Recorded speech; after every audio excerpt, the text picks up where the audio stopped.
I met Andy in 2015. We hit it off straight away and had an immediate connection. I remember thinking, I hope he sweeps me off my feet, and he did. We have the same core beliefs and the same values, and I think that's what came across. After a year, we fell pregnant.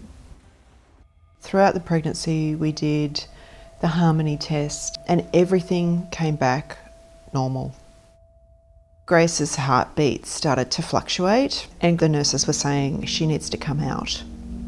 Not long after that, we got to meet Grace. Immediately, she had her eyes open and she was lifting her head and she was looking at us and she was here and everything looked fine.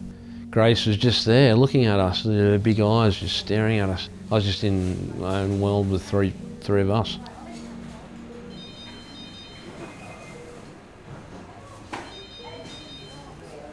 Grace had a tiny little ticking movement in her arm. We show the nurses and we show the doctors, and that's where we start to hear the word seizure. They do what they call brains monitoring. That's where they start to attach wires to her head and they want to measure the electrical activity in the brain, and that's where they can start to see on a monitor when there's a seizure. I can remember one night and I would look at the monitor to see how many green lines were on the screen because each green line represented a seizure. And I can remember going out there just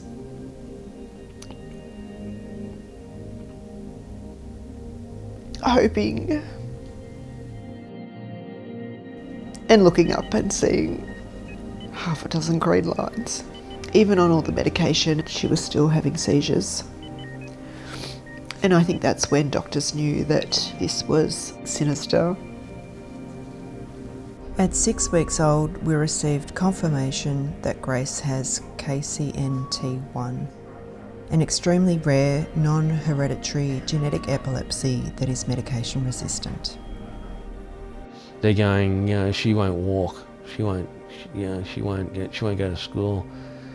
This is life-limiting, this is the worst news of all time, this is catastrophic.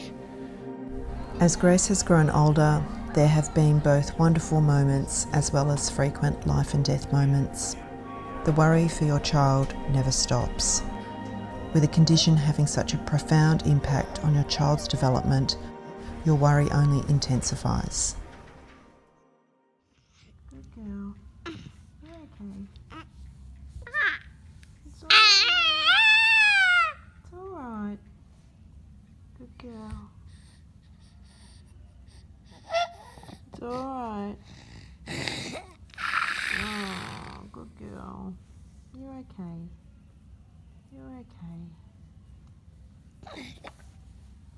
Oh, they're real tears, aren't they? Yeah. Good girl. You're okay.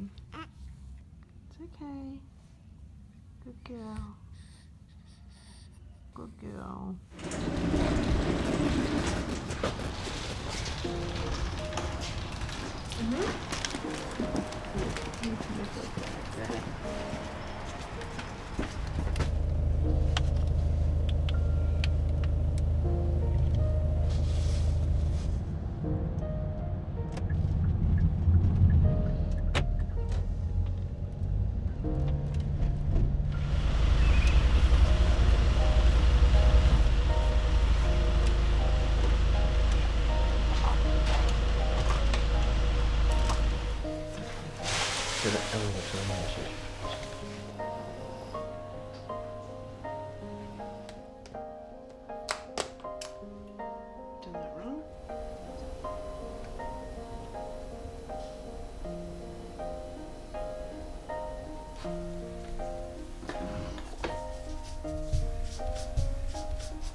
girl.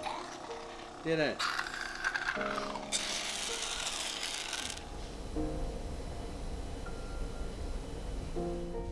You ready? Come on. Yeah, come on. Oh.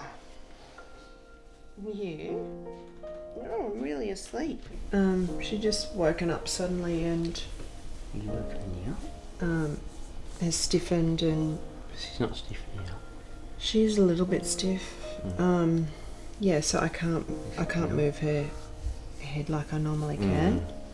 So she does a big sigh when at the end of a seizure. Sort of like it feels like the seizure sort of grabs hold of her and then lets her go. I think with having a child like Grace, there is multifaceted grief. It's not just grieving for Grace and the healthy child that you thought she would be. It's people around you with healthy children everywhere, and just seeing them, you're reminded every day of where you're not at in life and where you thought you would be. You can't get away from that. Having support around you is critical. You can't do this by yourself. Having the support of people who have lived this experience, that's what people need.